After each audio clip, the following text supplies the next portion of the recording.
अक्सर हम सभी के साथ ऐसा होता है कि हम अपने भविष्य को लेकर बहुत ज्यादा सोचते रहते हैं और कभी कभी हम अपने पीछे घटी घटनाओं को याद करके दुखी होते रहते हैं। कई बार हमारे दिमाग में एक ही बात बार बार परेशान करती रहती है और जब हम बहुत ज्यादा सोचते हैं तो हम तनाव में आ जाते हैं। और जो भी मनुष्य तनाव में रहता है तो वह अपने जीवन में कभी कोई कार्य नहीं कर सकता, कभी उसे सफलता हासिल नहीं हो पाती है और वह हमेशा अपनी जिंदगी में दुखों से ग्रस्त रहता है।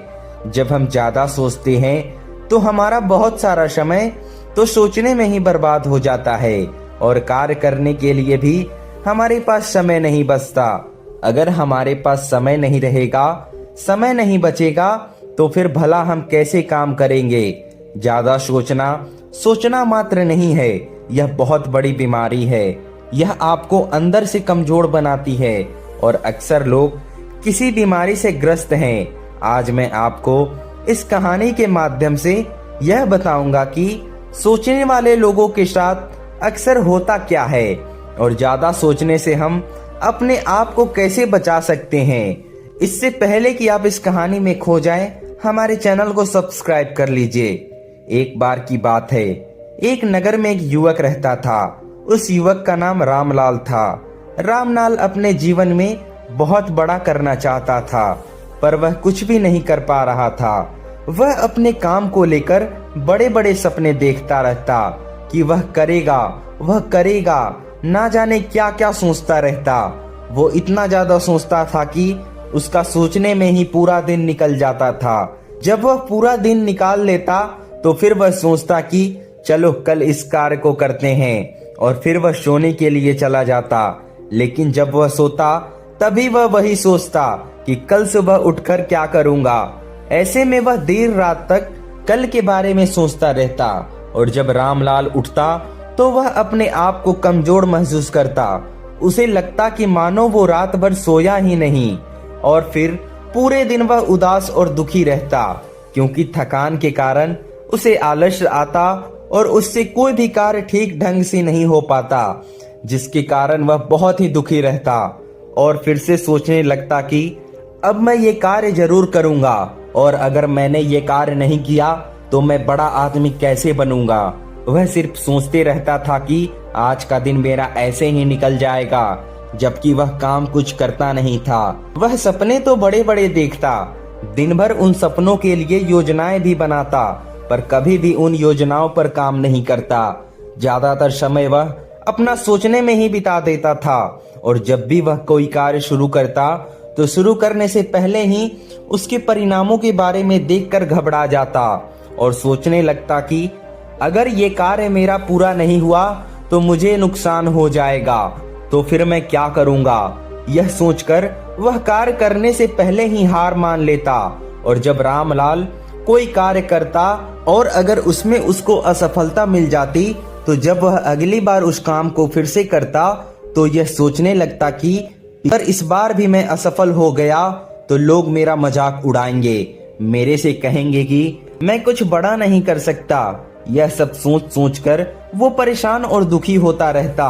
वह दिन भर इधर उधर घूमता रहता, लोगों को देखता कि आखिर लोगों ने इतना सब कैसे किया है, इतना सब कुछ हासिल कैसे किया है, मुझे भी कुछ करना है। फिर उनके जैसे मेहनत करने के बारे में सोचता कि इन लोगों ने हासिल कैसे किया होगा, इतना सब कितना समय लगा होगा। वह बिना फालतू की बातें सोचते रहता। अगर रामलाल को कोई कुछ बताता कि उसकी कोई मदद करना चाहता है तो तब भी रामलाल यही सोचता कि यह मेरी मदद क्यों कर रहा है, लगता है इसका कोई स्वार्थ होगा इसमें, तभी तो यह मेरी मदद कर रहा है। और वह लोगों को मना कर देता कि मुझे आपकी मदद नहीं चाहिए। रामलाल लोगों को मना कर देता तो फिर लोग क्यों उसकी मदद करेंगे। लोग तो उसकी मदद करना चाहते थे पर उसके ज्यादा सोचने के कारण वह मदद को स्वार्थ समझता था। रामलाल इतना सोचता था कि जो सोचने की बात है ही नहीं उसे भी वह सोचता रहता, उस काम को भी वह बार बार सोचता था जिससे उसका काम होता था ही नहीं बल्कि बिगड़ जाता था। ज्यादा सोचने के कारण रामलाल बहुत परेशान रहने लगा और उसे दिन में चैन नहीं आता। वह दिन भर दुखी रहता और जब रात को सोने की कोशिश करता तो उसे रात में नींद नहीं आ पाती थी। रामलाल के स्वास्थ्य पर भी इसका प्रभाव पड़ना शुरू हो चुका था। अगर कोई उससे कुछ कहता तो वो उन पर चिल्लाने लग जाता। उसे लगता कि लोग उसे परेशान कर रहे हैं, उसके काम में बाधा उत्पन्न कर रहे हैं। अपने इसी स्वभाव के कारण वह पूरे नगर में एक ऐसा युवक था जिससे कोई भी बात नहीं करता था। अब रामलाल को यह जानकर बहुत दुख हुआ। उसे भी इस बात का एहसास हो चुका था कि वह बहुत ज्यादा सोचता है, लेकिन अब उसे यह समझ नहीं आ रहा था कि वह करे तो क्या करे। ऐसे वो ज्यादा सोचने की बीमारी से अपना पीछा छुड़ाए। रामलाल के बनते बनते काम भी ज्यादा सोचने के कारण बिगड़ जाते थे। वह अपने ज्यादा सोचने पर काबू पाना चाहता था, पर उसे समझ नहीं आ रहा था कि वह क्या करे। जब उसने किसी से पूछा कि मैं बहुत ज्यादा सोचता हूँ, मेरे मन में हमेशा ही फालतू के विचार चलते रहते हैं जिससे मैं दुखी रहता हूँ। मैं चाहता हूँ कि मैं इन सब से छुटकारा पा सकूं। तभी किसी ने उसे बताया कि हमारे नगर के बाहर जो जंगल है उसमें एक बौद्ध भिक्षु रहते हैं जो कुटिया बनाकर वहां रहते हैं। वह बौद्ध भिक्षु बहुत ज्ञानी हैं। उनके पास लोग दूर दूर से अपनी समस्या को लेकर आते हैं। वह सबकी समस्याओं को समाधान भी कर देते हैं। तुम भी उनके पास जाओ, वह तुम्हारी समस्या का भी समाधान कर देंगे। उसकी ऐसी बात सुनकर रामलाल तुरंत बौद्ध भिक्षु के पास पहुंच गया। रामलाल ने देखा कि बौद्ध भिक्षु अपने कुटिया के बाहर एक वृक्ष की छाया में बैठे हैं।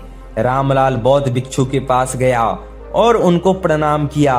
रामलाल को देखकर बौद्ध भिक्षु ने कहा कि क्या हुआ बालक, क्या परेशानी है? बौद्ध भिक्षु की बात सुनकर रामलाल बोला, महाराज मैं क्या बताऊं आपको, मेरी परेशानी तो बहुत बड़ी है। मैंने आपके बारे में बहुत सुना है, इसीलिए आपके पास आया हूँ ताकि आप मुझे इस परेशानी से बाहर निकाल सके। फिर रामलाल बौद्ध भिक्षु को बताता है कि महाराज मैं बहुत ज्यादा सोचता हूँ। छोटे से छोटे कामों को भी करने से पहले मैं बहुत ज्यादा सोचता रहता हूँ। जहाँ मुझे नहीं सोचना चाहिए वहां पर भी मैं उसके बारे में बहुत ज्यादा सोचता हूँ। मैं इतना ज्यादा सोचता हूँ कि कभी कभी तो सोचने में ही पूरा दिन निकल जाता है और कभी कभी तो सोचते सोचते पूरी रात ही बीत जाती है। अगर कोई मेरी मदद करता है, मेरे से अच्छा व्यवहार करता है, तो भी मैं उनके बारे में बहुत ज्यादा सोचता हूँ। मेरे मन में विभिन्न तरह के ख्याल आते रहते हैं कि यह लोग मेरे साथ ऐसा क्यों कर रहे हैं, मेरी मदद क्यों कर रहे हैं, मेरे से अच्छा व्यवहार क्यों कर रहे हैं। लगता है इनका मुझसे भी कोई स्वार्थ होगा और इन्हीं कारणों से अब नगर का कोई भी व्यक्ति मेरे से बात नहीं करता। मैं बहुत बड़ा कामयाब बनना चाहता हूँ, पर मैं बन ही नहीं पा रहा हूँ। मैं कार्य से ज्यादा समय तो सोचने में ही लगा देता हूँ। मुझे समझ नहीं आ रहा गुरुदेव कि मैं क्या करूँ। क्या इन सब से बाहर निकलने का कोई रास्ता है? मैं आपके पास बड़ी उम्मीद से आया हूँ। कृपया करके आप मुझे ज्यादा सोचने की बीमारी से बाहर निकालिए।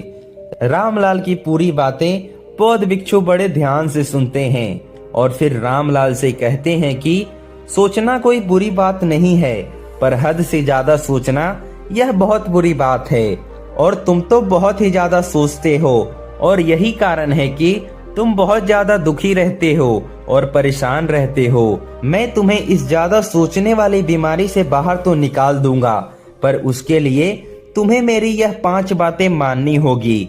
बौद्ध भिक्षु की बात सुनकर रामलाल बोला, हाँ गुरुदेव, मैं आपकी सारी बातें मान लूंगा, बस आप मुझे बताइए। तो फिर बौद्ध भिक्षु रामलाल से कहते हैं कि मेरी पहली बात हमेशा याद रखना, तुम अपने आप को किसी न किसी काम में व्यस्त रखो, क्योंकि जब भी तुम खाली रहते हो या फिर कुछ काम नहीं करते तो तुम्हारे दिमाग में फालतू विचार आने शुरू हो जाते हैं, और जब तुम काम करोगे तो तुम्हारा दिमाग कोई काम में व्यस्त हो जाएगा और तुम्हारे दिमाग में फालतू विचार नहीं आएंगे। और तुम्हें अपने आप को व्यस्त रखने के लिए एक समय सारणी बनानी है। तुम्हें उस सारणी में अपनी सभी कार्यों को लिखना है और उनका समय निर्धारित करना है कि कौन सा काम तुम कितने बजे करोगे, कब तुम्हें उठना है, कब तुम्हें भोजन करना है, कब नहाना है, कब सोना है और अन्य काम कब कब करने हैं। और उस सारणी में जो समय है उसी समय पर तुम्हें सभी कार्य को पूर्ण करना है।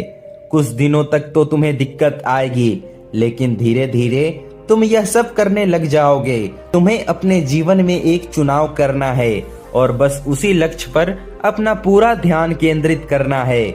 जब तुम बड़ा लक्ष्य रखोगे तो तुम हमेशा उसमें व्यस्त रहोगे, उसे पाने की कोशिश में लगे रहोगे। ऐसा नहीं है कि लक्ष्य को बड़ा सोच लिया पर मेहनत नहीं कर रहे हैं। तुम अपना लक्ष्य सोचो और उस पर कड़ी मेहनत करो। उसके बारे में सोचो कि चाहे कुछ भी हो जाए, मुझे ये हासिल करना ही है। चाहे मेरे सामने कितनी भी मुसीबतें आ जाए, कितनी भी रुकावट आ जाए, मुझे रुकना नहीं है, बस अपना लक्ष्य हासिल करना है। जब तुम ऐसा करोगे तो तुम ज्यादा सोचने से बच जाओगे और जब भी तुम्हारे पास खाली समय बचे तो तुम उस खाली समय में अपनी पसंद का कोई भी कार्य करो।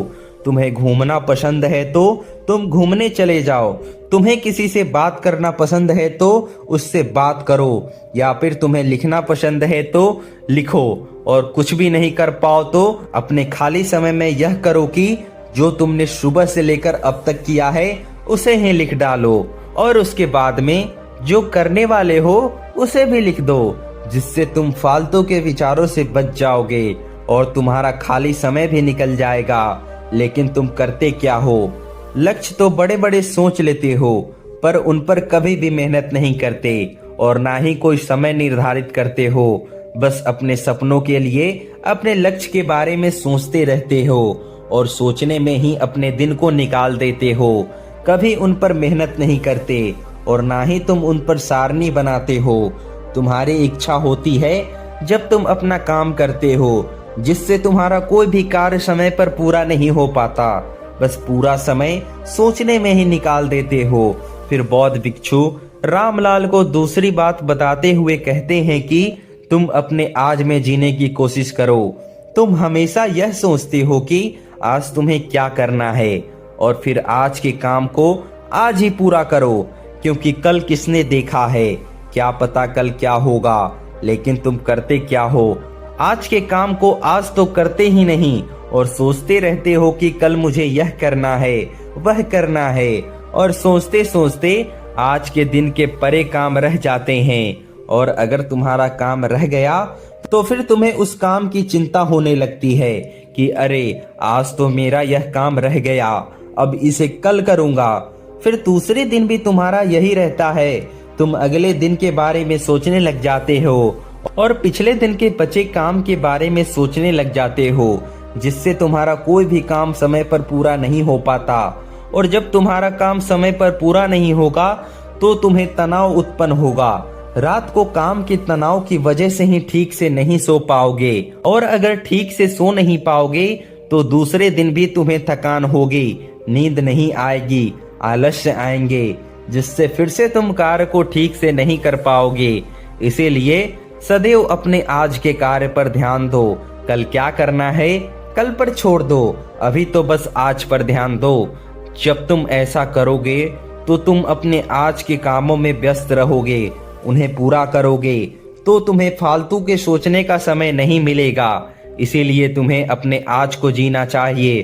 फिर बौद्ध भिक्षु रामलाल को तीसरी बात बताते हुए कहते हैं कि बीती हुई बातों से दूर रहो, जो हो गया उसके बारे में मत सोचो, क्योंकि जो चला गया वह कभी भी लौटकर वापस नहीं आता और ना ही आप उसे वापस ला सकते हो। हमें कभी भी बीती बातों के बारे में नहीं सोचना चाहिए। जब तुम कोई भी काम करते हो और अगर उसमें असफल हो जाते हो तो तुम अगली बार उस काम को करते तो हो नहीं, बल्कि पिछली बातों को सोचने बैठ जाते हो कि पिछली बार मैं असफल हो गया था, क्या पता मैं इस बार भी असफल हो जाऊं, या फिर काम करते ही नहीं, उससे पहले ही पिछले कार्य की वजह से यह सोच लेते हो कि क्या पता मैं असफल हो जाऊं। लेकिन तुम्हें पिछली कार्य से प्रेरणा लेनी चाहिए कि मैंने जो गलतियां पिछली बार किया है उस गलती को अब मैं दोबारा नहीं करूंगा और आज के काम पर ध्यान देकर उसे पूरा करने की कोशिश करो। पिछली बातों को याद करने से दुख मिलता। मेरे साथ ऐसा गलत हो गया था, क्या पता इस बार भी मेरे साथ कुछ गलत हो जाए, क्या पता इस बार भी मैं असफल हो जाऊं, जबकि ऐसा नहीं होता। पिछली बार जब तुमने कार्य शुरू किया था तो आपको उसका कोई अनुभव नहीं था, पर आप असफल हो गए थे और आज आप अनुभव के साथ कार्य करोगे तो असफल कैसे हो जाओगे। आपको पता है कि मैंने पिछली बार यह गलती करी है, तो फिर मैं उस गलती को दोबारा नहीं दोहराऊंगा। और जब आप ऐसा करोगे तो आप अपना लक्ष्य पा लोगे और पिछली बातों को याद करके कभी भी दुखी नहीं होगे और ना ही तुम्हारे मन में फालतू विचार आएंगे। फिर बौद्ध भिक्षु रामलाल को चौथी बात बताते हुए कहते हैं कि हमेशा सकारात्मक सोचो, सकारात्मक लोगों के साथ समय बिताओ। जब भी तुम किसी कार्य के बारे में सोचो तो अच्छा सोचो, अच्छा सोचने से अच्छा ही होता है। जब भी हम अच्छा सोचते हैं तो हमारे अंदर एक ऊर्जा का संचार होता है, हमारे चेहरे पर अपने आप ही खुशी आ जाती है। वहीं अगर हम बुरा सोचते हैं तो हमारे भीतर तनाव उत्पन्न होता है, पर हमारे चेहरे पर दुख के भाव आते हैं। इसीलिए सदैव अच्छा सोचो। तुम्हें हमेशा ऐसे लोगों के साथ रहना चाहिए जो अच्छे विचार रखते हैं, फालतू का कुछ भी नहीं सोचते हैं। इसका असर तुम्हारे ऊपर भी पड़ेगा। जब तुम लोगों के पास बैठोगे, उनसे बातचीत करोगे तो तुम्हें अच्छी बातें सुनने को मिलेगी और तुम्हारा मन भी सकारात्मक बातें सोचेगा। हम जैसे लोगों के साथ रहते हैं, हम भी उनके जैसा बनने की कोशिश करते हैं। अच्छे लोगों के साथ रहते हैं तो अच्छा बन जाते हैं, अगर बुरे लोगों के साथ रहते हैं तो बुरा बन जाते हैं। जब हम सकारात्मक सोच वाले लोगों के साथ बैठते हैं और अगर हमारे मन में नकारात्मक विचार भी उत्पन्न होते हैं तो वे लोग हमारे अंदर नकारात्मक विचारों को आने ही नहीं देंगे, हमें सही मार्ग दिखाएंगे, जिससे हम नकारात्मक विचारों से दूर हो जाते हैं। और वही अगर हम नकारात्मक सोच वाले लोगों के साथ रहते हैं तो हमारे मन में और भी ज्यादा नकारात्मक सोच आ जाते हैं। हम हमारे विचारों को ही हवा दे देते हैं, जिससे हम पहले जो सोच रहे थे उससे भी ज्यादा सोचने लग जाते हैं और तनाव में आ जाते हैं। इसलिए हमें सदैव सकारात्मक सोच रखनी चाहिए और सकारात्मक लोगों के साथ रहना चाहिए। फिर बौद्ध भिक्षु पांचवी बात बताते हुए कहते हैं कि तुम्हें तुम्हारे विचारों को नियंत्रित करना है, वो तुम्हें फालतू के विचारों में उलझने से बचाता है। इसीलिए तुम्हें ध्यान करना चाहिए। अगर तुम ध्यान करोगे तो कुछ ही दिनों में तुम फालतू के विचारों से दूर हो जाओगे और अपने मन को शांत महसूस करोगे। तुम कुछ समय निकालकर योगा करो। योगा करने से तुम्हारा शरीर स्वस्थ रहता है। तुम दिन भर जितना भी काम करते हो, योगा से उसकी थकान दूर होती है, तुम्हारे मन को शांति प्राप्त होती है, तुम फालतू के विचारों से दूर हो जाते हो। योगा करने से हमारे शरीर में नई ऊर्जा का संचार होता है, जो हमें पूरे दिन ऊर्जावान बनाए रखता है और तनाव से दूर रखता है। फिर बौद्ध भिक्षु रामलाल से कहते हैं कि मेरे इन 5 बातों को जीवन में हमेशा याद रखना, तुम कभी भी ज्यादा नहीं सोचोगे। बौद्ध भिक्षु की बात सुनकर रामलाल उन्हें प्रणाम करता है और धन्यवाद करता है, फिर अपने नगर की ओर चल पड़ता है। अगर आपको ये कहानी अच्छी लगी हो तो हमारे चैनल को सब्सक्राइब कर लीजिए।